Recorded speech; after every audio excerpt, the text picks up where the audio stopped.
জাতিসংঘ fact finding মিশনের চূড়ান্ত রিপোর্টে জুলাই গণহত্যায় জড়িত মূল হোতাদের চিহ্নিত করা হয়েছে। এই রিপোর্টটি আজ বাংলাদেশ সময় বেলা 2:30টায় জাতিসংঘের সদর দপ্তর সুইজারল্যান্ডের রাজধানী জেনেভা থেকে প্রকাশ করা হয়। একাধিক কূটনৈতিক সূত্র জানায়, রিপোর্টে জুলাই গণহত্যায় জড়িত মূল হোতাদের পরিচয় তুলে ধরা হয়েছে। কমান্ডে কারা ছিলেন তাদের নাম প্রকাশ করা হয়েছে।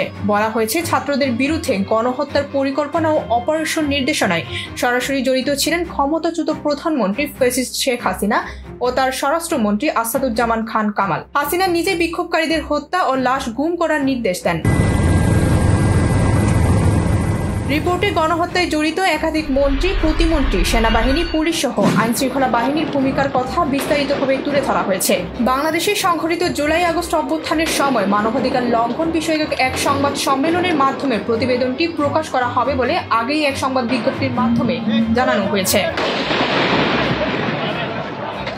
গত বছরের 1 জুলাই থেকে 15 আগস্ট পর্যন্ত বাংলাদেশে গণহত্যার বিস্তারিত বিবরণ তুলে ধরা হয়েছে এই প্রতিবেদনে। জাতিসংঘ পররাষ্ট্র মন্ত্রণালয়ের একাধিক সূত্র গণমাধ্যমকে জানিয়েছে, জুলাই আগস্ট অভ্যুত্থানে 1400 মানুষকে হত্যা করা হয়েছে। আহতের সংখ্যা হাজার হাজার। গণহত্যা ও মানবাধিকার লঙ্ঘনের ঘটনায় কার কি ভূমিকা ছিল তা সবিস্তারে উল্লেখ করা হয়। ডেস্ক রিপোর্ট, ভোরের পাতা।